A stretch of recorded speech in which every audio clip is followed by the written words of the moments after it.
दोस्तों आज हम बात करने जा रहे हैं एनाकोंडा नाम की इस 2021 की मूवी के बारे में।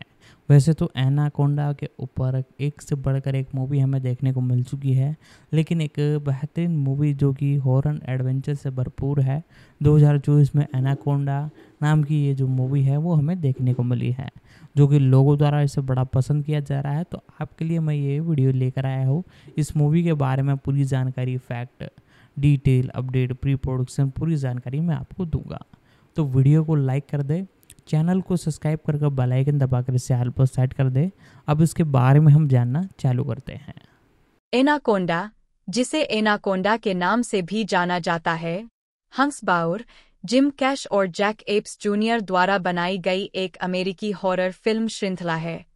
सोनी पिक्चर्स होम एंटरटेनमेंट द्वारा निर्मित और वितरित इस श्रृंखला की शुरुआत लुइस लोसा द्वारा निर्देशित एनाकोंडा 1997 और इसके बाद एक नाटकीय standalone sequel Anaconda the hunt for the blood ऑर्किन 2004 ड्वाइट लिटिल द्वारा निर्देशित और 3 television sequel Anaconda 3 offspring 2008, Anaconda trail of blood 2009, दोनों फॉन्टलेरोए द्वारा निर्देशित और लेक प्लेसिड बनाम एनाकोंडा 2015, एबी स्टोन द्वारा निर्देशित एक प्रत्येक किस्त विशालकाय नरभक्षी एनाकोंडा और जीवों को पकड़ने या नष्ट करने के लिए लोगों के विभिन्न समूहों के प्रयासों के इर्दगिर्द घूमती है। ब्लर ऑर्किड के रूप में जाना जाने वाला काल्पनिक पौधा और कंपनी वेक्सल हॉल फार्मास्यूटिकल्स के साथ साथ काल्पनिक मर्डोक परिवार का बार बार फिल्मों में उल्लेख किया गया है। सोनी पिक्चर्स द्वारा वर्तमान में एक रीबूट का विकास किया जा रहा है। 2 फिल्में पतली परत अमेरिका में रिलीज की तारीख, निदेशक, पटकथा, लेखक, कहानी, निर्माता एनाकोंडा 11 अप्रैल 1997, Luis Llosa, Jim Cash, Hans Bauer और Jack Epps junior, Verna Harrah, Carole Little और लियोनार्ड राबिनोविच। एनाकोंडा रक्त आर्किड की खोज 27 अगस्त 2004, Dwayne H. Little, John Claflin, Daniel Zelman, Michael Miner और Edward Neumeier, Jim Cash, Hans Bauer और Jack Epps junior, वर्ना हरा। एनाकोंडा 3 संतान 26 जुलाई 2008, Don E Fauntleroy, David Olsen और Nicholas Davidoff Alison Semenza. Anaconda खून का निशान 28 फरवरी 2009, डेविड ओल्सन। लेक प्लासिड बनाम एनाकोंडा 25 अप्रैल 2015, AB Stone, Berkeley Anderson, Philip Roth और जेफरी बीच। एनाकोंडा 1 मार्च 2024, चीन, जियांग क्विलियांग और जियांग हेशेंग। एनाकोंडा 1997 मुख्य लेख एनाकोंडा 1997 फिल्म। जब अमेज़न जंगल से गुजरने वाला एक डॉक्यूमेंट्री क्रू एक फंसे हुए आदमी को उठाता है, तो उन्हें इस बात का अंदाजा नहीं होता कि आगे क्या होने वाला है। इस अजनबी का शौक विशाल एनाकोंडा सांप को पकड़ना है और वह अपनी नाव पर उसे निशाना बनाना जारी रखने की योजना बना रहा है। Anaconda the hunt for the blood orchid 2004 मुख्य लेख एनाकोंडा ब्लर ऑर्किड की खोज। एक वैज्ञानिक अभियान ब्लर ऑर्किड नामक फूल की तलाश में बोर्नियो की ओर निकलता है, जो लंबी आयु प्रदान कर सकता है। इस बीच वे सांपों और एक दूसरे से टकरा जाते हैं। एनाकोंडा 3 ऑफस्प्रिंग 2008 मुख्य लेख एनाकोंडा 3 ऑफस्प्रिंग। भारे के सैनिकों की एक टीम एक सरीसृप विज्ञानी और अरबती मालिक के एक सहायक के साथ मिल जाती है, जो दोनों ही आनुवंशिक अनुसंधान प्रयोगशाला वेक्सल हॉल में काम करते थे, ताकि प्रयोगशाला से भागे सांपों को पकड़ सकें जब तक कि उन्हें देर होने से पहले उन्हें रोकना जरूरी नहीं हो जाता। एनाकोंडा ट्रेल ऑफ ब्लड 2009 मुख्य लेख एनाकोंडा रक्त का मार्ग। एक सरीसृप विज्ञानी उस अरबती के रक्त आर्किड को नष्ट करने के मिशन पर है, जो अपने कैंसर को ठीक करने के लिए सीरम चाहता था, जब तक कि एक खतरनाक सांप सभी को डराता नहीं है। लेक प्लासिड बनाम एनाकोंडा 2015 मुख्य लेख लेक प्लासिड बनाम एनाकोंडा। ब्लैक लेक, मेन में एक दुर्घटना के कारण 2 विशाल प्रजातियां मगरमच्छ और एनाकोंडा पुनर्जीवित हो जाते हैं और क्लियर लेक की ओर भाग जाते हैं।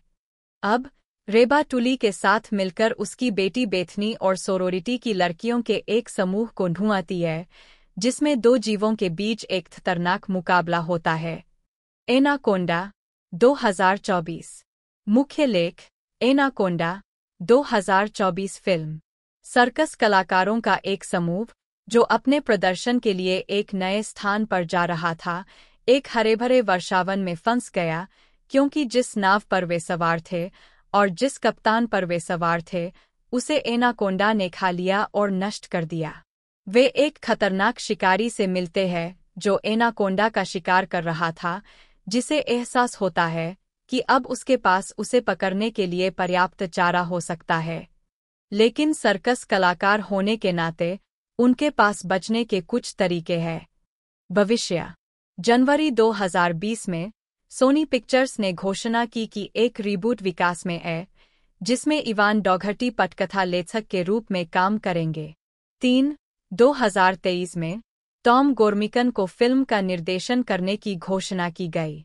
अन्य मीडिया नवीनीकरण एनाकोंडा द राइटर्स कट 2014 में प्रकाशित हंस बाउर का एक उपन्यास है। बाउर ने 1997 की फिल्म एनाकोंडा और इसके 2004 के sequel Anacondas the hunt for the blood orchid की पटकथा भी लिखी थी। 12 video game Quake Anaconda mod 1997 मूल फिल्म की रिलीज को बढ़ावा देते हुए सोनी ने Quake mission pack number 1 scourge of Armagon के लिए एक मुफ्त कुल रूपांतरण मोड जारी किया, जिसमें नए सांप दुश्मन और एक बड़ा एनाकोंडा बॉस चरित्र दिखाया गया था। 14 anaconda arcade game 2004 anaconda arcade game एक ऑनलाइन इंटरैक्टिव गेम है जिसे 2004 में सोनी स्टूडियो द्वारा उसी वर्ष की film Anaconda the hunt for the blood orchid को बढ़ावा देने के लिए बनाया गया था। 15 anaconda 3D adventure game 2004 anaconda 3D adventure game एक ऑनलाइन इंटरैक्टिव गेम है जिसे 2004 में सोनी स्टूडियो द्वारा उसी वर्ष की film Anaconda the hunt for the blood orchid को बढ़ावा देने के लिए बनाया गया था। 17 snakes on a babe 2008 snakes on a babe एक ऑनलाइन इंटरैक्टिव गेम है जिसे 2008 में उसी वर्ष की फिल्म एनाकोंडा 3 ऑफस्प्रिंग को बढ़ावा देने के लिए बनाया गया था। लेक प्लासिड बनाम एनाकोंडा 2015 की अमेरिकी कॉमेडी हॉरर टेलीविजन फिल्म है जिसे एबी स्टोन ने निर्देशित किया है, बर्कले एंडरसन ने लिखा है और इसमें कोरिन नेमेक, येंसी बटलर और रॉबर्ट एंगलैंड ने अभिनय किया है। फिल्म का प्रीमियर 25 अप्रैल 2015 को SYY पर हुआ था। यह एनाकोंडा फिल्म सीरीज और लेक प्लासिड फिल्म सीरीज के बीच का क्रॉसओवर है और दोनों की संबंधित सीरीज की 5वीं किस्त है। इसके बाद लेक प्लासिड लिगेसी 2018 और एनाकोंडा 2024 है। कथा lake placid the final chapter में हमले से बचने के बाद जिम बिकरमैन अपनी चोटों के कारण एक आंख का पैक, हुक और लकड़ी के पैर के साथ रह जाता है। ब्लैक लेक मेन में काम करते हुए बीच नामक एक अन्य भारे के सैनिक के साथ वे एक मादा मगरमच्छ को पकड़ते हैं। वे इसे अपने ट्रक में वापस ले जाते हैं, जहां 2 वैज्ञानिकों ने ब्लर ऑर्किड सीरम बनाने के लिए इसके खून को मादा एनाकोंडा के साथ क्रॉसब्रीड किया। हालांकि मगरमच्छ भाग जाता है, एक वैज्ञानिक को मार देता है और ट्रक में विस्फोट होने से पहले एक मादा और 2 नर एनाकोंडा को मुक्त कर देता है। विस्फोट से ब्लैक लेक में मगरमच्छों को रखने वाली बिजली की बाड़ का एक हिस्सा नष्ट हो जाता है। बीच बिकरमैन और एक बचा हुआ वैज्ञानिक बच जाता है। मगरमच्छों का एक छोटा समूह भी भाग जाता है। मगरमच्छ भोजन की तलाश में है और उनमें से एक रेफनी मेलर और उसके प्रेमी को मार देता है, जबकि दूसरा शेष वैज्ञानिक को मार देता है और कई बच्चे मगरमच्छ एक शिकारी को मार देते हैं। मगरमच्छ अंततः एनाकोंडा के साथ पास की क्लियर लेक तक पहुंच जाते हैं। रीबा, जो अब ब्लैक लेक की शेरिफ है, भागे हुए मगरमच्छों को वापस पकड़ने में मदद करने के लिए US fish and wildlife service के अधिकारी विल टूल को बुलाती है। इस बीच डेल्टा गामा की कॉलेज सोरोरिटी की लड़कियों का एक समूह, जिसका नेतृत्व टिफनी और एम्बर कर रहे हैं, और सिग्मा फी, ब्रेट और एंड्रयू के दो बिरादरी के लड़के, कुछ नए सदस्यों को शामिल करने के लिए क्लियर लेक पहुंचते हैं, जिनमें मार्गो और टुली की बेटी बेथनी भी शामिल है। मगरमच्छ सोरोरिटी की लड़कियों को खाने लगते हैं, साथ ही एम्बर, जिसे टिफनी मगरमच्छों की ओर धकेलती है, ब्रेट, एंड्रयू और हीथर, ये तीनों वेकबोर्डिंग कर रहे थे। बचे हुए लोग कारों तक पहुंचने के लिए जंगल में भागते हैं। लड़कियों ने चाबियां समुद्र तट पर छोड़ दीं, लेकिन मगरमच्छ छात्रों पर हमला करते हैं। लड़कियों में से एक, कैसी, जेनिफर की कार से बाहर निकलती है, भागने की कोशिश करती है, लेकिन एक मगरमच्छ उसे खा जाता है। टिफनी की कार को एनाकोंडा द्वारा कुचल दिया जाता है, जबकि जेनिफर अभी भी कार के अंदर है। एक मगरमच्छ टिफनी को मार देता है और बाकी भाग जाते हैं। डिप्टी फर्ग्यूसन को पता चलता है कि सोरोरिटी की बची हुई लड़कियों में से एक नाव पर छिपी हुई है। सदमे में आई लड़की मेलिसा को अस्पताल ले जाया जाता है, जबकि टुली और रेबा बेथनी की तलाश जारी रखते हैं। फर्ग्यूसन क्लियर लेक को खाली करवाता है। सारा मर्डोक, दिवंगत पीटर, जेडी मर्डोक की समाज विरोधी बेटी और न्यूयॉर्क में वेक्सल हॉल कॉरपोरेशन की सीईओ, खुद बीच बिकरमैन और दो भारे के सैनिकों की एक टीम का नेतृत्व करती है और अपने पिता का काम पूरा करने की उम्मीद में मादा एनाकोंडा को उसके अंडे देने से पहले पकड़ने जाती है। भारे के सैनिकों में से एक पर मगरमच्छ हमला करता है और बीच को उन दोनों को गोली मारने के लिए मजबूर होना पड़ता है। टुली और रेबा पर मगरमच्छ ने हमला किया, जिस पर एनाकोंडा ने हमला किया, जो मगरमच्छ को तब तक कुचलता रहा जब तक कि वह फट नहीं गया। फिर एनाकोंडा भाग गया। सारा का समूह एक नाव चुरा लेता है, लेकिन बिकरमैन गिर जाता है और मगरमच्छ द्वारा पानी के नीचे खींच लिया जाता है। उतरने के बाद दूसरे भारे के सैनिक को एनाकोंडा ने मार दिया। टुली और रेबा दूसरे एनाकोंडा को मार देते हैं और बेथनी, मार्गो और जेन को बचा लेते हैं। सारा और बीच के आने तक वे फर्ग्यूसन के साथ फिर से इकट्ठा हो जाते हैं। उन्हें दो मगरमच्छ एक नर एनाकोंडा को खाते हुए मिलते हैं। मादा एनाकोंडा प्रकट होती है और एक मगरमच्छ को मार देती है, और एक मगरमच्छ नर एनाकोंडा को सारा की निष्कर्षण टीम वाले हेलीकॉप्टर में फेंक देता है, जिससे वह दुर्घटनाग्रस्त हो जाता है। मादा एनाकोंडा मगरमच्छ को मार देती है और बीच को जिंदा खा जाती है, जो ग्रेनेड विस्फोट करके और उसे निगलने वाले एनाकोंडा को मारकर अपनी जान दे देता है, जिससे सारा के अपने पिता की परियोजना को पूरा करने की संभावना खत्म हो जाती है। सारा को गिरफ्तार कर लिया जाता है और बिकरमैन, जो बच गया था, पागलों की तरह हंसते हुए झील से बाहर निकलता है। एक आखिरी मगरमच्छ दिखाई देता है, लेकिन रेबा और टुली उसे तुरंत मार देते हैं। मादा एनाकोंडा द्वारा दिए गए अंडों के घोंसले में से एक अंडा फूटता है और उसमें मगरमच्छ जैसे गुणों वाला एक शिशु एनाकोंडा निकलता है। Cast: Corin Nemec, Will Tull के रूप में, Yancy Butler, sheriff Reba, Black Lake की sheriff, Sky Lowry, Bethany Tull के रूप में, Robert Englund, Jim Bickerman, Stephen Billington, Beach, Annabel Rhine, Sarah Murdoch के रूप में, ओलिवर वॉकर डिप्टी फर्ग्यूसन के रूप में, Natasha Jane Pyne, Daphne Meller, Laura Dale, Tiffany Jones, Ali Eagle, Margo के रूप में, Heather Gilbert, Jane Goldsberg, Georgina Phillips Jennifer Bennett के रूप में, जेनी में डार्सी, मेलिसा के रूप में, सोफिया लोरेंटी एम्बर कैसिनो के रूप में, निगेल बार्बर मेयर के रूप में, चारी ग्रांट लुइस विलियम के रूप में। कारण: फिल्मांकन दिसंबर 2013 में बुल्गारिया में होने वाला था। 2. बेहतर स्रोत की आवश्यकता है। स्वागत। अल्टरनेट एंडिंग के टिम ब्रेटन ने इसे 5 में से 2 अंक दिए। 3-4 Cinemacredited.com के फेलिक्स वास्केद कम उम्मीदों के बावजूद फिल्म से खुश नहीं थे।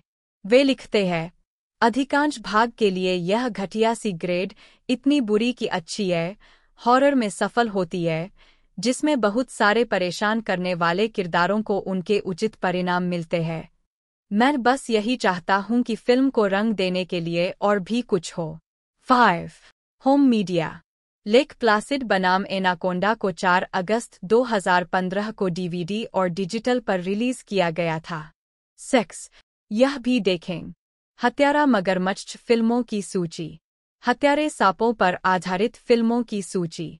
जोसेफ चार्ल्स नेमेक 4 जन्म 5 नवंबर 1971, जिन्हें पेशेवर रूप से कोरिन नेमेक के नाम से जाना जाता है, एक अमेरिकी अभिनेता, निर्माता और पटकथा लेखक है। 1990 तक उन्हें कोरिन, कॉर्की नेमेक या कॉर्की नेमेक के नाम से जाना जाता था। नेमेक को sitcom Parker Lewis can't lose 1990 से 93 में शीर्षक चरित्र, टेलीविजन सीरीज स्टारगेट SG1 में जोनास क्विन और मिनी सीरीज द स्टैंड में हेरोल्ड लॉडर की भूमिका निभाने के लिए जाना जाता है। उन्हें भारत में 2007 की फिल्म परजानिया में एलन की भूमिका के लिए जाना जाता है। प्रारंभिक जीवन। नेमेक का जन्म 5 नवंबर 1971 को हुआ था। उनकी मां जेनिस एक ग्राफिक कलाकार थीं, साथ ही एक चित्रकार, लेखिका और कवि भी थीं। उनके पिता, जोसेफ चार्ल्स नेमेक 3 चेक वंश के हैं और फिल्म उद्योग में एक सेट डिजाइनर और प्रोडक्शन डिजाइनर के रूप में काम करते हैं। उनकी बड़ी बहन, अनास्तासिया सी नेमेक, एक सहायक निर्देशक के रूप में भी काम करती है। 2 नेमेक को 13 साल की उम्र में बच्चों की फिल्म द गूनीज देखने के बाद अभिनेता बनने की प्रेरणा मिली, जिसके लिए उनके पिता ने कला निर्देशन किया था। 2-3 वह अपने माता-पिता के कलात्मक व्यवसायों को भी एक प्रमुख प्रभाव के रूप में उद्धृत करते हैं और कहते हैं कि अभिनय करने के लिए सही चीज लगती है। 3 कैरियर। 1989 में 41वें प्राइम टाइम एमी अवार्ड्स में नेमेक ने centre stage LA theatre company के साथ प्रशिक्षण शुरू किया और इसके एक प्रतिभा प्रदर्शन में प्रदर्शन करने के बाद एक एजेंट के साथ अनुबंध किया। उन्हें सुजुकी जैसे कई विज्ञापनों के लिए बुक किया गया था और अंततः एर्नी रेयस जूनियर अभिनीत टीवी शो साइड किक्स में एक अतिथि स्थान मिला, जिसके साथ नेमेक अभी भी दोस्त है। 2 उनकी पहली प्रमुख फिल्म भूमिका 1988 में Tucker the man and his dream थी। 2 वह कई टीवी शो में दिखाई दिए। NBC mini series I know my first name is Steven में स्टीवन स्टेनर की भूमिका के लिए एमी नामांकन 4 अर्जित किया। उन्होंने 1990 की फीचर फिल्म सोलर क्राइसिस में अभिनेता जैक पालेंस, पीटर बॉयल और चार्लटन हेस्टन के साथ अभिनय किया। नेमेक ने 1990 से 1993 तक TV series Parker Lewis can't lose में मुख्य भूमिका निभाई। इसके अलावा 1993 में नेमेक को स्टीफन किंग के द स्टैंड के एक टीवी रूपांतरण में हेरोल्ड लॉडर के रूप में लिया गया था। 1997 में उन्होंने फिल्म गुड बाय अमेरिका में एक उल्लेखनीय भूमिका निभाई। उन्होंने जेन सीमोर के साथ टीवी मूवी माई ब्रदर्स कीपर और ब्लैकआउट में भी अभिनय किया। नेमेक ने कई टीवी शो में काम किया, जिनमें tales from the crypt, Smallville, CSI, NY, CSI, Miami, supernatural और घोस्ट विस्परर शामिल है। उन्होंने सीरियल किलर रिचर्ड स्पेक और टेड बंडी का भी किरदार निभाया। उन्होंने कुछ मूल साइंस फिक्शन चैनल, संयुक्त राज्य अमेरिका द्वारा टीवी के लिए बनाई गई फिल्मों जैसे सी बीस्ट, मैनसक्विटो, SS डूमट्रूपर, ड्रैगन वास्स और लेक प्लासिड वर्सेस एनाकोंडा और लाइफ टाइम टीवी नेटवर्क के लिए कुछ मूल फिल्मों में प्रमुख भूमिकाएं निभाईं। 1990 के दशक के दौरान नेमेक ने हिप हॉप में एक संक्षिप्त कदम उठाया। 5 मैट रॉबिन्सन और डेड्रा टेट द्वारा विकसित और अभिनेता बाल्थाजार गेटी द्वारा निर्मित स्टारशिट ऑफ फूल्ड समूह के साथ एक संपूर्ण एल्बम रिकॉर्ड किया। नेमेक ने एक नई कॉमिक सीरीज भी बनाई जिसमें पॉल मूनी, साथ ही स्टारशिट ऑफ फूल्ड सदस्य शेन मूनी के पिता, संयुक्त राज्य अमेरिका के राष्ट्रपति के रूप में अभिनय किया। वह टोबी कीथ और विली नेल्सन द्वारा संगीत video beer for my horse में भी दिखाई दिए। 2002 से 2004 तक वह स्टारगेट SG-1 पर जोनास क्विन के रूप में दिखाई दिए और SG-1 टीम में अस्थायी रूप से माइकल शैंक्स, डैनियल जैक्सन की जगह ली। जनवरी 2013 में पोसिडॉन रेक्स फिल्म पर काम करते समय नेमेक एक नाव दुर्घटना में शामिल थे। जब उन्हें बेलीज कोस्ट गार्ड के जहाज पर ले जाया जा रहा था तो नाव एक अर्धजलमग्न बजरे से टकरा गई। उनके शरीर का पूरा दाहिना हिस्सा चकनाचूर हो गया था। उन्हें अपनी जान बचाने के लिए कई बार खून चढ़ाना पड़ा और उनकी 5 सर्जरी हुई। सेक्स, व्यक्तिगत जीवन। कोरिन ने किशोरावस्था में जैमी बेथ शाहन को डेट किया। 7 और 1993 में उनका पहला बच्चा हुआ। कोरिन और जैमी ने 2002 में शादी की और 2005 में उनका दूसरा बच्चा हुआ। कोरिन और जैमी ने 2009 में तलाक ले लिया और अपने बच्चों की कस्टडी साझा की। Nemec television sitcom married with children के अभिनेता डेविड फॉस्टिनो के करीबी दोस्त है, जिनके साथ उनकी एक प्रोडक्शन कंपनी है जिसने ऑस्टिन स्थित बैंड हॉलो के डेब्यू एल्बम का सहनिर्माण किया था, जिसमें जॉन डिशोंग भी शामिल थे। नेमेक और फॉस्टिनो ने स्टारविंग में सहअभिनय किया, जो एक वेब सीरीज है जो HBO के एंटोरेज का मजाक उड़ाती है। 22 सितंबर 2022 को टैम्पा बे टाइम्स ने बताया कि कोरिन स्केटर ब्रदर्स प्रोडक्शंस के साथ स्वतंत्र फिल्मों की एक श्रृंखला पर उत्पादन शुरू करने के लिए टैम्पा बे जा रहे थे और वहां उनकी मुलाकात अपनी प्रेमिका सबरीना नोवा से हुई। 9 नेमेक ने जुलाई 2023 में सबरीना नोवा से शादी की। फिल्मोग्राफी। यिंसी विक्टोरिया बटलर, जन्म 2 जुलाई 1970, एक अमेरिकी अभिनेत्री है। उन्हें 1993 की फिल्म हार्ड टारगेट में नताशा बिंदर, ड्रॉप जोन 1994 में जेस क्रॉसमैन और TNT सुपरनैचुरल ड्रामा सीरीज विचब्लेड में डिटेक्टिव सारा पेजिनी के रूप में उनकी भूमिकाओं के लिए जाना जाता है। विचब्लेड में उनके प्रदर्शन के लिए उन्होंने टेलीविजन सीरीज में सर्वश्रेष्ठ अभिनेत्री के लिए सैटर्न अवार्ड जीता। प्रारंभिक जीवन। यिंसी विक्टोरिया बटलर का जन्म मैनहट्टन के ग्रीनविच विलेज में हुआ था, जो थिएटर कंपनी के मैनेजर लेस्ली वेगा और 1960 के दशक के rock group the loving spoonful के ड्रमर और गायक जो बटलर की बेटी थीं। 2-3 बटलर ने सारा लॉरेंस कॉलेज में पढ़ाई की और 1991 में स्नातक की उपाधि प्राप्त की। 1 कैरियर। शिकागो ट्रिब्यून के अनुसार बटलर को समर्पित एक प्रशंसक साइट ने उन्हें एक अचूक कर्कश आवाज और बड़ी, तीव्र आंखों के रूप में वर्णित किया। खुश होकर उन्होंने अखबार से कहा, इससे मेरी आवाज पीटर लॉरे जैसी लगती है। 4 बटलर की पहली प्रमुख भूमिका 1992 में टेलीविजन श्रृंखला मैन एंड मशीन में थी, जिसमें उन्होंने एक मानव जासूस के साथ साझेदारी वाली एक एंड्रॉयड पुलिस अधिकारी की भूमिका निभाई थी। श्रृंखला निकट भविष्य में लॉस एंजल्स में सेट की गई थी। श्रृंखला का सहनिर्माण डिक वुल्फ ने किया था। 1 साल बाद उन्होंने अपनी दूसरी श्रृंखला साउथ बीच में अभिनय किया, जिसमें उन्होंने एक ठग और चोर की भूमिका निभाई, जिसने संघीय सरकार के साथ एक सौदा किया। अपने आपराधिक रिकॉर्ड को मिटाने के बदले में वह उनके लिए कुछ कार्य करती है। बटलर की पहली फिल्म उपस्थिति 1979 की स्लेशर फिल्म सैवेज वीकेंड में एक छोटी सहायक भूमिका थी। उनकी अगली फिल्म उपस्थिति जॉन वू की 1993 की फिल्म हार्ड टारगेट में एक प्रमुख भूमिका थी। इसके बाद उन्होंने 1994 की फिल्म ड्रॉप जोन में अभिनय किया।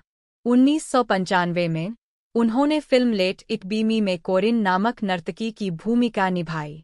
बटलर को CBS television series Brooklyn south में एक नियमित सीरीज के रूप में चुना गया, जिसमें उन्होंने ब्रुकलिन की एक पुलिसकर्मी एनी मैरी केर्सी की भूमिका निभाई, जो 1997 से 1998 तक एक सीजन तक चली। बटलर ने टेलीविजन फिल्म विचब्लेन 2000 और उसके बाद की टेलीविजन सीरीज में अभिनय किया, जिसे उसी शीर्षक की चल रही कॉमिक बुक से रूपांतरित किया गया। यह series Turner network television network पर 2 सीजन तक चली, जिसमें कुल 23 एपिसोड थे। इस सीरीज की एक पंथ फॉलोइंग है और इसे 2002 के लिए शीर्ष 10 बेसिक केबल ड्रामा में 7वें स्थान पर रखा गया था। सितंबर 2002 में दूसरे सीजन के बाद शो के रद्द होने की घोषणा की गई थी। 5. 2005 में बटलर ने फिल्म ब्लडलाइन्स में अभिनय किया। 6. वितरण उद्देश्यों के लिए इसे 2006 में स्ट्राइकिंग रेंज के रूप में पुनः शीर्षक दिया गया था। 2007 में वह एवा जेनकिंस के रूप में टेलीविजन सोप ओपेरा लॉय द वर्ल्ड टर्न्स के 13 एपिसोड में दिखाई दीं। उद्धरण वांछित, उन्हें tales of an ancient empire में दिखाई देने की पुष्टि की गई थी। 7. जो द स्वॉर्ड एंड सॉसर का अनुवर्ती था। 8. 24 जनवरी 2012 को tales of an ancient empire को डीवीडी पर रिलीज किया गया था। हालांकि बटलर फिल्म में दिखाई नहीं दिए। 9. वह एक अन्य कॉमिक बुक रूपांतरण किकैस के फिल्म संस्करण में एक छोटी भूमिका में दिखाई दीं। 10. कानूनी मुद्दे। नवंबर 2003 में बटलर को फ्लोरिडा के डेल्रे बीच में अव्यवस्थित नशा करने के आरोप में हिरासत में लिया गया और मादक द्रव्यों के सेवन के उपचार कार्यक्रम की सजा सुनाई गई। 11. 2007 में अपनी कार दुर्घटनाग्रस्त होने के बाद उस पर नशे में गाड़ी चलाने का आरोप लगाया गया। 12. 3 अप्रैल 2017 को बटलर को न्यूयॉर्क के साग हार्बर में गिरफ्तार किया गया और उन पर नशे में गाड़ी चलाने और ड्रग्स रखने का आरोप लगाया गया, जब उन्हें अपनी कार के पहिए के पीछे बेहोश पाया गया जब वह फुटपाथ पर गिर गई थी। स्टीफन बिलिंगटन, जन्म 10 दिसंबर 1964, एक अंग्रेजी अभिनेता है जो कोरोनेशन स्ट्रीट में ग्रेग केली की भूमिका निभाने के लिए जाने जाते हैं, जिसके लिए उन्होंने वर्ष 1999 में वर्ष के सर्वश्रेष्ठ खलनायक के लिए ब्रिटिश सोप पुरस्कार जीता था। कैरियर। लंकाशायर के फर्नवर्थ में जन्मे बिलिंगटन ने ड्रामा सेंटर लंदन में प्रशिक्षण लिया। 2. और जब उन्हें the man who made husbands jealous 1997 में लिसेंडर हॉकले की मुख्य भूमिका निभाने के लिए ऑडिशन देने वाले सैकड़ों लोगों में से चुना गया तो वे एक अज्ञात व्यक्ति थे। 3. उन्होंने पीटर ग्रीनवे, फ्रैंको ज़ेफेरिली और मेल गिब्सन सहित कई प्रमुख फिल्म निर्देशकों के साथ काम किया है। वह अब London school of dramatic art, drama centre London, 2, Mather studio, London और सिटी लिटरेरी इंस्टीट्यूट में भी पढ़ाते हैं। 2011 में उन्होंने यॉर्क थिएटर रॉयल में आर्थर मिलर की द क्रूसिबल में जॉन प्रॉक्टर की भूमिका निभाने के लिए मंच संभाला। 4. 2013 में वह चैनल 4 सोप ओपेरा होलियोक्स के कलाकारों में शामिल हो गए और डैनी लोमैक्स की भूमिका निभाई। 5. Filmography. Sky Josephine Marshall Lowry, जन्म 15 दिसंबर 1990, न्यूजीलैंड ब्रिटिश अभिनेत्री और नाटककार है। उन्हें mini series the pillars of the earth 2010 में एलिजाबेथ ऑफ वेमाउथ की भूमिका के लिए जाना जाता है। उनकी फिल्मों में द होल्डिंग 2011 और फार्मिंग 2018 शामिल है। प्रारंभिक जीवन। लॉरी का जन्म न्यूजीलैंड में हुआ था और वह तट के पास टस्कनी और पर्थशायर में पली बड़ी थीं। 1. 2. उन्होंने हर्टफोर्डशायर में Tring park school for the performing arts और सरे में हर्टवुड हाउस में पढ़ाई की। 3. कैरियर। लॉरी 18 वर्ष की थीं। 2. जब उन्हें केन फॉलेट के the pillars of the earth के मिनी सीरीज रूपांतरण में एलिजाबेथ ऑफ वेमाउथ के रूप में उनकी पहली टेलीविजन भूमिका में लिया गया था, जो 2010 में प्रसारित हुई थी। 4. इसके बाद 2011 में द होल्डिंग में उनकी फीचर फिल्म की शुरुआत हुई। वह गिनी पिग्स में भी दिखाई दीं। उन्होंने हसल 2012 श्रृंखला के एक एपिसोड में अतिथि भूमिका निभाई। 2011 में उन्होंने ड्रमेंडबास जोड़ी चेस एंड स्टेटस द्वारा उनके दूसरे स्टूडियो एल्बम नो मोर आइडल्स के लिए लिखे गए संगीत वीडियो टाइम में अभिनय किया। 5. 2015 में लूरी ने SYY television film lake Placid बनाम एनाकोंडा में बेथनी टुल की भूमिका निभाई। उन्होंने एल्सी खैचविक नामक एक नाटक लिखा और उसमें अभिनय किया, जो एडिनबर्ग फ्रिंज फेस्टिवल के साथ साथ लंदन के लैचमेरे में भी चला। लूरी ने निर्देशक जेमी पैटरसन के साथ स्टार डॉग्स 2020 और गॉड स्पेटिंग यू 2022 फिल्मों में काम किया। व्यक्तिगत जीवन। लॉरी ने जुलाई 2022 में टस्कनी में जो ड्रेक से शादी की। 6. उन्होंने साथी अभिनेत्री ग्रेस कार्टर के साथ लंदन स्थित एक खानपान कंपनी की सह-स्थापना की। 7. फिल्मोग्राफी। रॉबर्ट बार्टन इंग्लैंड, जन्म 6 जून 1947, एक अमेरिकी अभिनेता और निर्देशक है, जिन्हें nightmare on Elm street film श्रृंखला में अलौकिक सीरियल किलर फ्रेडी क्रूगर की भूमिका निभाने के लिए जाना जाता है। Royal academy of dramatic art में शास्त्रीय रूप से प्रशिक्षित, इंग्लैंड ने क्षेत्रीय थिएटर में एक स्टेज अभिनेता के रूप में अपना करियर शुरू किया।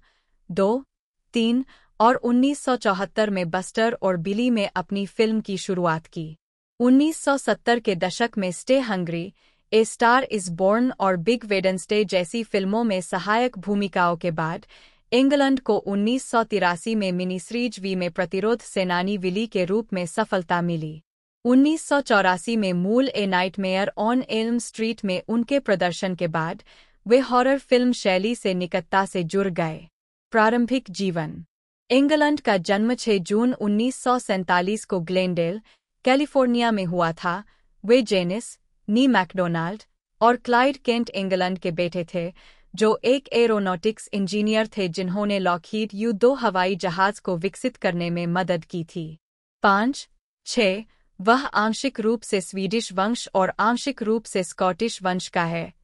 इंग्लैंड ने 12 साल की उम्र में अभिनय का अध्ययन करना शुरू किया, एक दोस्त के साथ कैलिफोर्निया स्टेट यूनिवर्सिटी, नॉर्थरिज में बच्चों के थिएटर कार्यक्रम में भाग लिया।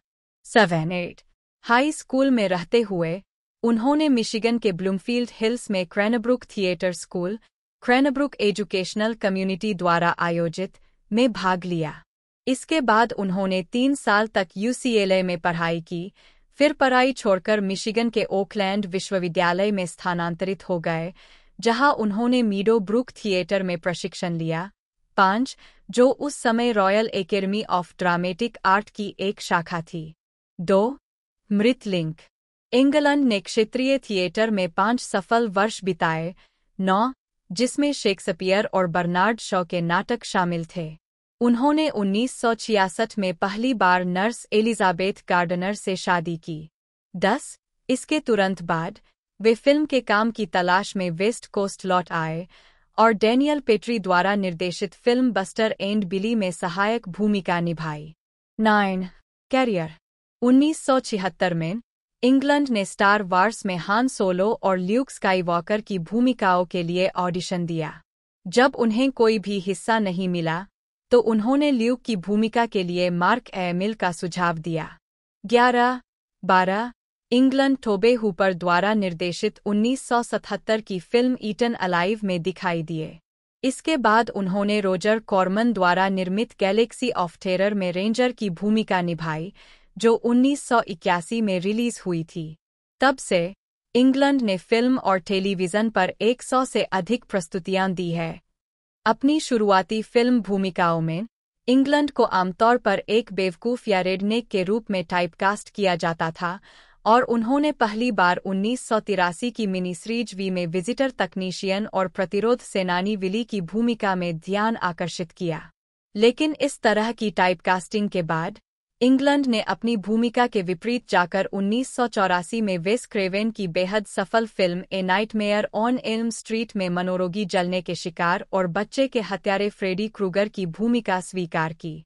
उन्होंने a nightmare on Elm Street 2, Freddy's revenge 1985, a nightmare on Elm Street 3, dream warriors 1987, a nightmare on Elm Street 4, the dream master 1988, a nightmare on Elm Street 5, the dream child 1989, Freddy's dead, the final nightmare 1991, Wes क्रेवेन्स new nightmare 1994 और Freddy बनाम Jason 2003 में Freddy Kruger के रूप में अपनी भूमिका दोहराई। 13. इस शैली के साथ उनके जुड़ाव ने उन्हें the phantom of the opera 1989, the mangler 1995, Tobe Hooper द्वारा निर्देशित एक और फिल्म और 2001 मैनियाक्स 2005 में शीर्ष भूमिकाएं दिलाईं। मार्च 2005 में स्वीडन के गोथेनबर्ग में इंग्लैंड उन 4 अभिनेताओं में से एक है जिन्होंने लगातार 8 बार डरावने चरित्र को चित्रित किया है। उद्धरण वांछित। अन्य 3 है डग ब्रैडली, जिन्होंने हेलराइजर फिल्म श्रृंखला में 8 बार पिनहेड चरित्र को चित्रित किया। 14 टोबिन बेल, जिन्होंने जिगसॉ की भूमिका निभाई, उद्धरण वांछित, और ब्रैड डोरिफ जो चकी की भूमिका निभाते हैं। इंग्लैंड ने कहा है कि वह फ्रेडी की भूमिका का आनंद लेते हैं क्योंकि यह उन्हें हमेशा अच्छे आदमी का अभिनय करने से ब्रेक देता है। उद्धरण आवश्यक। वास्तव में कई लोग जिन्होंने इंग्लैंड के साथ काम किया है, उनकी मिलनसारिता की पुष्टि करते हैं। क्रूगर मेकअप के लिए जिम्मेदार मेकअप कलाकारों ने टिप्पणी की है कि इंग्लैंड इतने मिलनसार और बातूनी थे कि इसने लंबे समय तक मेकअप आवेदन को थोड़ा अधिक चुनौतीपूर्ण बना दिया। 15 इंग्लैंड की टीवी प्रस्तुतियों में शॉर्ट-लिव्ड सीरीज नाइटमेयर कैफे 1992 में अभिनय करना शामिल है, जिसमें उन्होंने ब्लैकी टाइटल कैफे के रहस्यमयी मालिक की भूमिका निभाई और series Freddy's nightmares a nightmare on Elm Street the series में फ्रेडी क्रूगर की अपनी भूमिका को दोहराया। उनकी अतिथि भूमिकाओं में science fiction series Babylon 5, MacGyver show का एक एपिसोड टिम वेक्सलर के रूप में, मास्टर्स ऑफ हॉरर, मेर टीवी, स्लाइडर्स और नाइट राइडर शामिल है, जहां वे एक फिल्म स्टूडियो में भूत की तरह घूमते दिखाई दिए, और वॉकिंग टॉल द सीरीज के साथ साथ hit TV show Walker Texas Ranger में एक अतिथि कलाकार की भूमिका भी शामिल है। Destination Films distribution company Inc एक सोनी पिक्चर्स एंटरटेनमेंट का एक प्रभाग है जो वर्तमान में एक्शन, थ्रिलर, आला विज्ञानफाई और निम्न स्तर से मध्यम स्तर की हॉरर फिल्मों में विशेषज्ञता रखता है। इतिहास। मूल डेस्टिनेशन फिल्म्स की स्थापना 1998 में ब्रेंट बॉम और स्टीव स्टेबलर ने की थी। कंपनी ने कोलंबिया ट्राइस्टार होम वीडियो के साथ एक डील की थी ताकि वे अपनी फिल्मों को वीडियो रिलीज के लिए वितरित कर सकें। वित्तीय अपेक्षाओं को पूरा करने में विफल रहने के बाद फरवरी 2001 में कंपनी को बंद कर दिया गया। कंपनी की लाइब्रेरी और इन प्रोडक्शन प्रोजेक्ट जैसे द वेडिंग प्लानर और स्लैकर्स को वितरण के लिए सोनी पिक्चर्स को बेच दिया गया। 2002 में डेस्टिनेशन फिल्म्स को कोलंबिया ट्राइस्टार होम एंटरटेनमेंट के एक डिवीजन के रूप में पुनर्जीवित किया गया, जिसमें एनीमे फिल्म मेट्रोपोलिस को उनकी पहली रिलीज के लिए निर्धारित किया गया था, हालांकि फिल्म शिरी को कुछ हफ्ते पहले रिलीज किया जाना था। डेस्टिनेशन फिल्म्स के तहत होम एंटरटेनमेंट पर रिलीज की गई कई फिल्मों को पहले से ही सोनी पिक्चर्स के दूसरे डिवीजन जैसे ट्राइस्टार पिक्चर्स और स्क्रीन जेम्स या सैमुअल गोल्डविन फिल्म्स जैसे थर्ड पार्टी डिस्ट्रीब्यूटर्स से एक छोटी सी थिएट्रिकल रिलीज मिल जाती थी।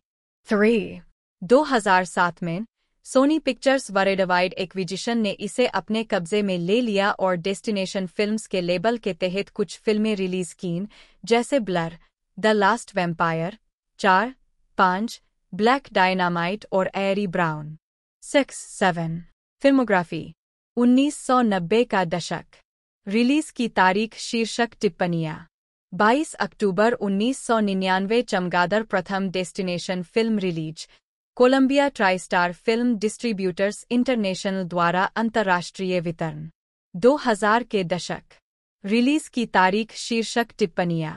28 जनवरी 2000 देखने वाले की नज़र बिहेवियर वर्ल्डवाइड के साथ सहनिर्माण। 3 मार्च 2000 डूबती हुई मोना वर्तमान में मेट्रो गोल्डविन मेयर के स्वामित्व में। 26 जुलाई 2000 थॉमस और जादुई रेलमार्ग गुलेन पिक्चर्स और आइल ऑफ मैन फिल्म कमीशन के साथ सहनिर्माण, यूनाइटेड किंगडम में आइकॉन फिल्म डिस्ट्रीब्यूशन द्वारा वितरित, वर्तमान में शाउट स्टूडियो के स्वामित्व में। 1 सितंबर 2000 मार पड़ी है। 29 सितंबर 2000 सुंदर। 9 अप्रैल 2002 श्री सैमुअल गोल्डविन फिल्म्स द्वारा नाट्य वितरण। 23 अप्रैल 2002 राजधानी नाट्य वितरण ट्राइस्टार पिक्चर्स द्वारा। 4 जून 2002 मिशन कश्मीर। 3 सितंबर 2002 काउबॉय ऊपर वर्तमान में मेट्रो गोल्डविन मेयर के सहस्वामित्व में है। SYFY पूर्व नाम साइफाई चैनल का एक संक्षिप्त रूप, जिसे बाद में SCIFE में छोटा कर दिया गया। सिफी के रूप में शैलीबद्ध एक अमेरिकी बेसिक केबल टेलीविज़न चैनल है, जिसका स्वामित्व NBC universal media group division और कॉमकास्ट के NBC यूनिवर्सल के व्यावसायिक खंड के पास है। 24 सितंबर 1992 को लॉन्च किया गया यह चैनल साइंस फिक्शन, हॉरर और फंतासी शैलियों से संबंधित प्रोग्रामिंग प्रसारित करता है। नवंबर 2023 तक SYFY संयुक्त राज्य अमेरिका में लगभग 69,000 पे टेलीविज़न घरों में उपलब्ध है, जो 2011 के अपने चरम 99,000 घरों से कम है। 2. इतिहास 1989 में फ्लोरिडा के बोका रेटन में संचार वकील और केबल टीवी उद्यमी मिशेल रूबेनस्टीन और उनकी पत्नी और व्यापारिक साझेदार लॉरी सिल्वर ने साइफाई चैनल के लिए अवधारणा तैयार की और शीर्ष 10 केबल टीवी ऑपरेटरों में से 8 के साथ अनुबंध किया। साथ ही ब्रिटिश टीवी श्रृंखला डॉक्टर हू, जो PBS से साइफाई चैनल में स्थानांतरित हो गई, डार्क शैडोज और पंथ श्रृंखला द प्रिजन के लिए विशेष अधिकारों का लाइसेंस दिया। 1992 में चैनल को रूबेनस्टीन और सिल्वर ने USA नेटवर्क्स को बेच दिया, जो तब पैरामाउंट पिक्चर्स और यूनिवर्सल पिक्चर्स के बीच एक संयुक्त उद्यम था। 3-4 रूबेनस्टीन और सिल्वर USA नेटवर्क्स के उपाध्यक्ष बन गए। चैनल को क्लासिक फिल्मों और टेलीविज़न सीरीज के साथ एक स्वाभाविक फिट के रूप में देखा गया था, जो दोनों स्टूडियो के पास थे, जिसमें यूनिवर्सल की ड्रैकुला, फ्रैंकस्टीन और Rod Serling TV series night gallery के साथ साथ पैरामाउंट की स्टार ट्रेक टेलीविज़न सीरीज शामिल थी। स्टार ट्रेक के निर्माता जीन रोडेनबेरी और लेखक आइजैक असिमोव को रूबेनस्टीन और सिल्वर द्वारा प्रारंभिक सलाहकार बोर्ड में सेवा देने के लिए भर्ती किया गया था।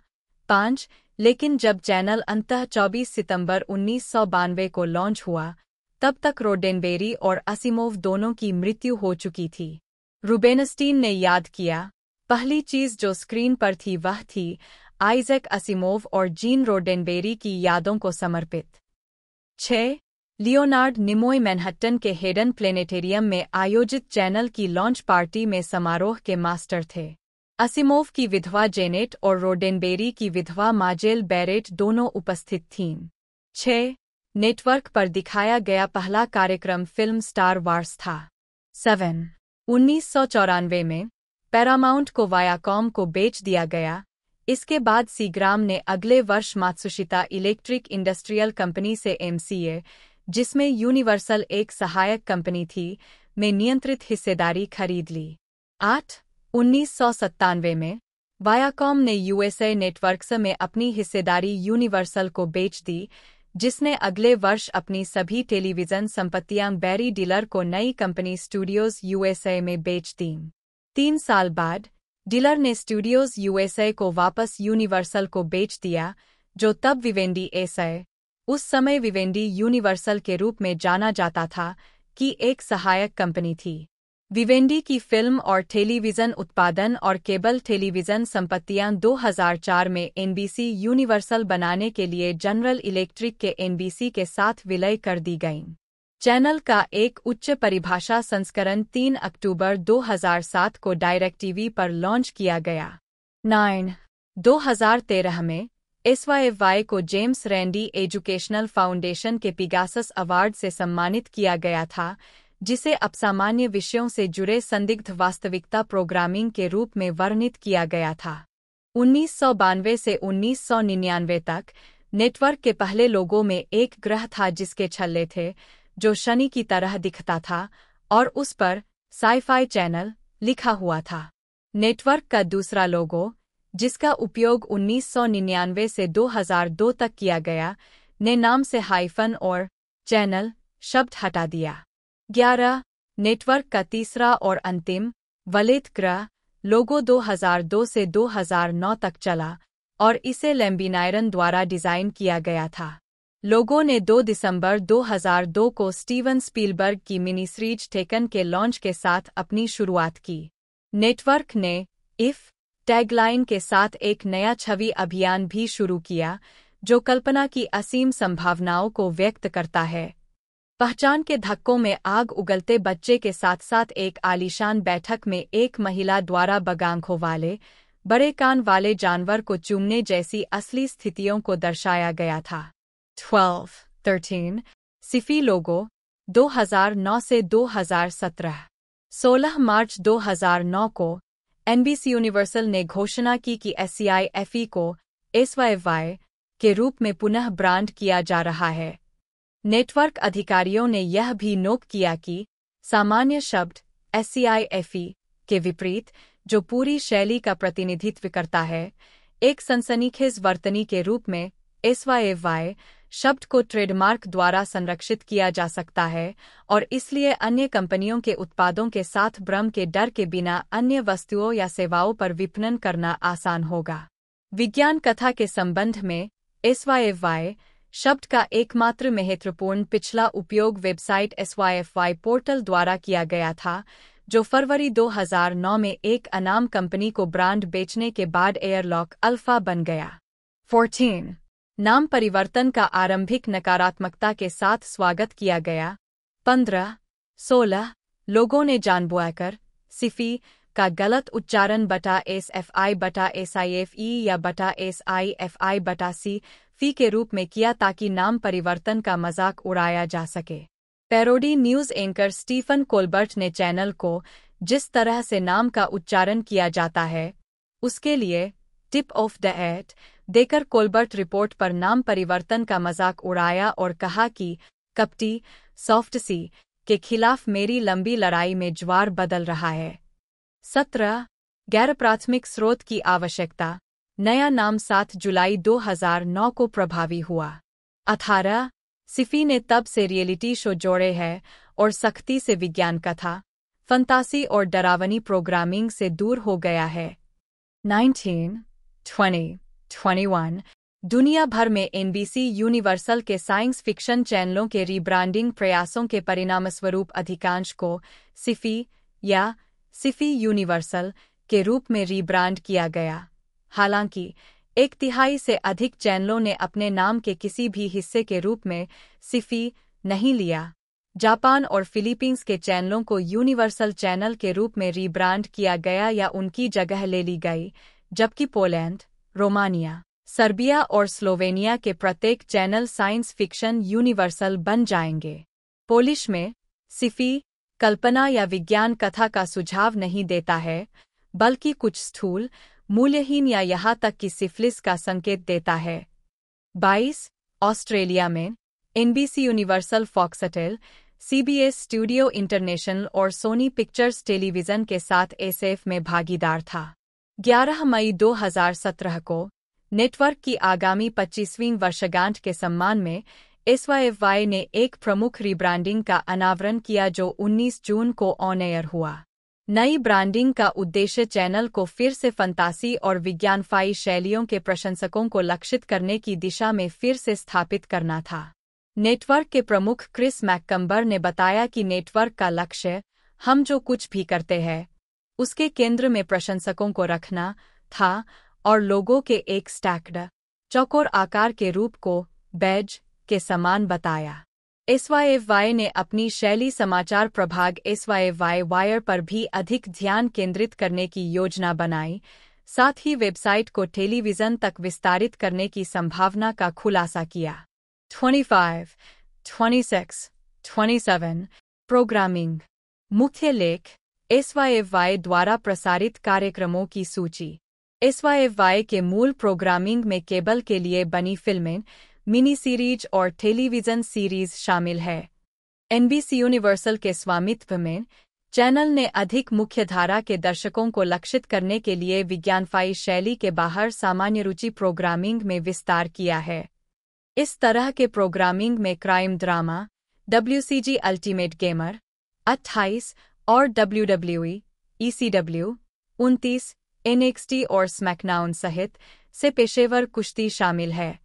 30 31 SYFY का उपयोग अपने सहयोगी नेटवर्क से ओवरफ्लो स्पोर्ट्स और स्पोर्ट्स एंटरटेनमेंट प्रोग्रामिंग के लिए किया जाता है।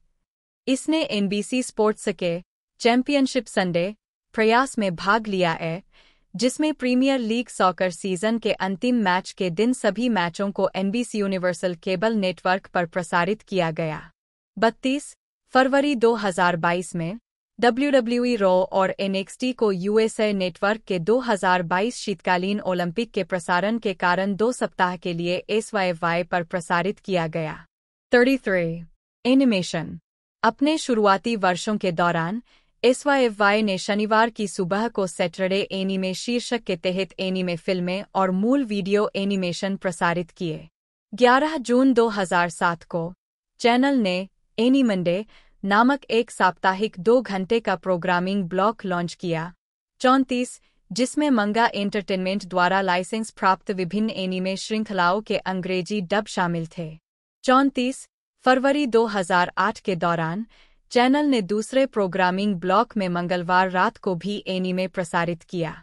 35 जुलाई 2009 में SYFY ने घोषणा की कि उन्होंने बहन चैनल चिलर में हॉरर एनीमे, जिसे एनीमंडे भी कहा जाता है, के 2 घंटे के ब्लॉक को जोड़ने के लिए मंगा एंटरटेनमेंट के साथ अपने लाइसेंसिंग समझौते को नवीनीकृत और विस्तारित किया है।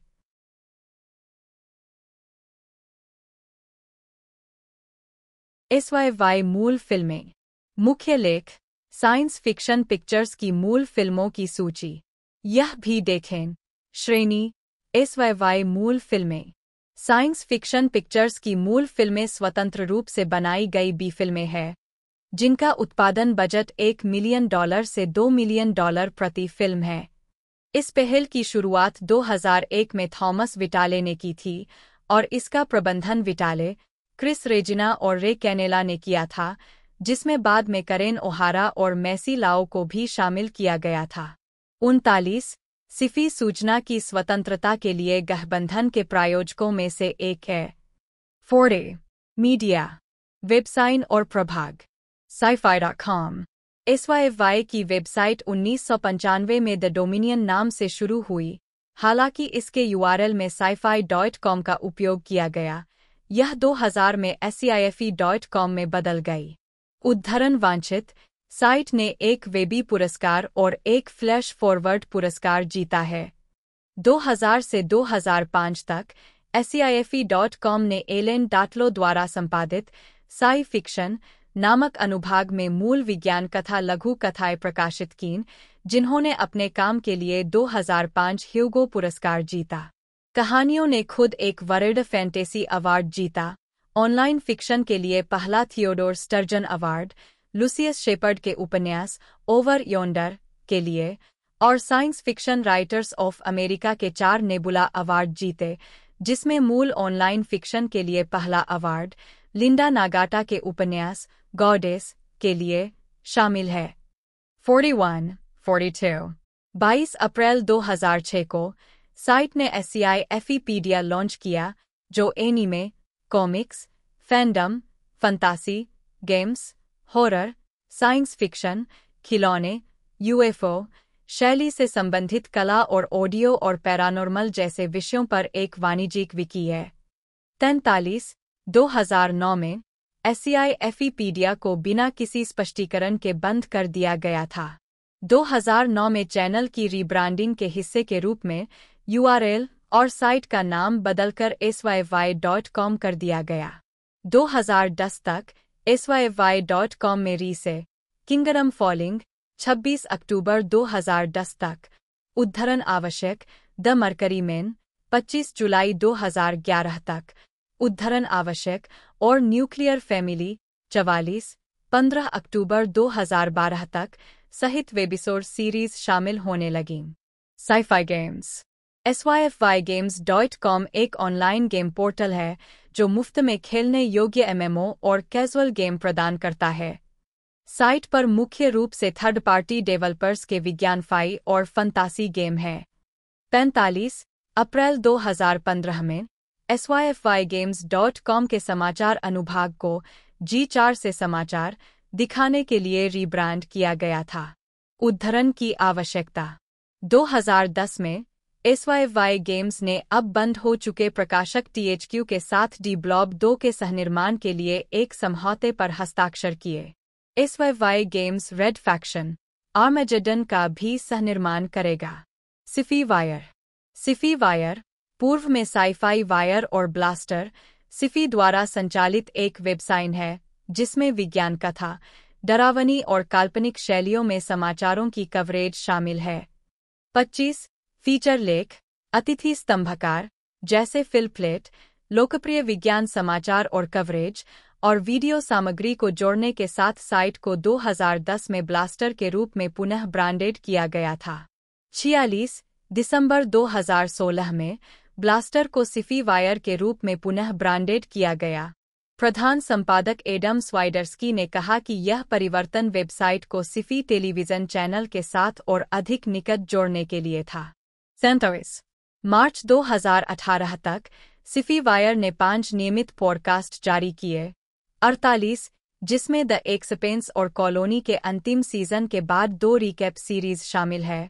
साथ ही द फैंडम फाइल्स जिसमें सार्वजनिक हस्तियों के साथ उनके पॉप कल्चर जुनून के बारे में साक्षात्कार शामिल है। मेहमानों में ग्रीन बे पैकर्स के लेलैंड ची 49 और माइक डेनियल शामिल है। 50 पत्रकार विज्ञान फाई पत्रिका। साइंस फिक्शन पत्रिका पहली बार जून 1994 में साइंस-फाई एंटरटेनमेंट के रूप में प्रकाशित हुई थी, जिसके कवर पर साई-फाई चैनल की आधिकारिक पत्रिका का अतिरिक्त विवरण था। 51 खंड 1 अंक 1 के प्रकाशक मार्क हिंटर थे, जिसमें कार्ला ए गनम जूनियर संपादकीय निदेशक और टेड क्लेन संपादक थे। 52 53 स्कॉट एडेलमैन ने दिसंबर 1996 के अंक के साथ संपादक के रूप में पदभार संभाला। जून 2000 के अंक के बाद छोड़ने तक उस पद पर रहे, जिस बिंदु तक पत्रिका का नाम पहले ही छोटा करके साइंस फाई कर दिया गया था। 1999 में चैनल का नाम बदलकर साइंस फाई कर दिया गया था। स्कॉट एडेलमैन चैनल की ऑनलाइन पत्रिका साइंस फिक्शन वीकली के संपादक बनकर लौट आए। 55 अक्टूबर 2023 तक पत्रिका अभी भी सॉवरेन मीडिया वेबसाइट पर वर्णित है, लेकिन प्रकाशन का लिंक अब वहां सक्रिय नहीं है और syfy.com साइट पर कोई लिंक उपलब्ध नहीं। 55 syfy.com प्रिशय से अंतिम कार्यशील संग्रहीत लिंक अक्टूबर 2014 में उपलब्ध अंक के लिए है। 56 science fiction weekly. Science fiction weekly 15 अगस्त 1995 को शुरू हुई एक ऑनलाइन पत्रिका थी और क्रेग एंगलर और ब्रूक्स पेक द्वारा संपादित की गई थी। उद्धरण आवश्यक। अप्रैल 1996 में यह साइट के साथ साझेदारी के हिस्से के रूप में द डोमिनियन पर विशेष रूप से दिखाई देने लगी, इससे पहले कि इसे 1999 में पूरी तरह से साइंस फिक्शन चैनल को बेच दिया गया। 57 प्रकाशन ने विज्ञान कथा के विभिन्न पहलुओं को कवर किया, जिसमें समाचार, समीक्षा, मूल कला और साक्षात्कार शामिल थे, जब तक कि यह जनवरी 2009 में साई-फाई वायर के साथ विलय नहीं हो गया। Anaconda the hunt for the blood orchid 2004 में बनी अमेरिकी एडवेंचर हॉरर फिल्म है, जिसका निर्देशन ड्वाइट लिटिल ने किया है। यह फिल्म एनाकोंडा 1997 का एक स्टैंडअलोन सीक्वल है और एनाकोंडा फिल्म सीरीज की दूसरी किस्त है।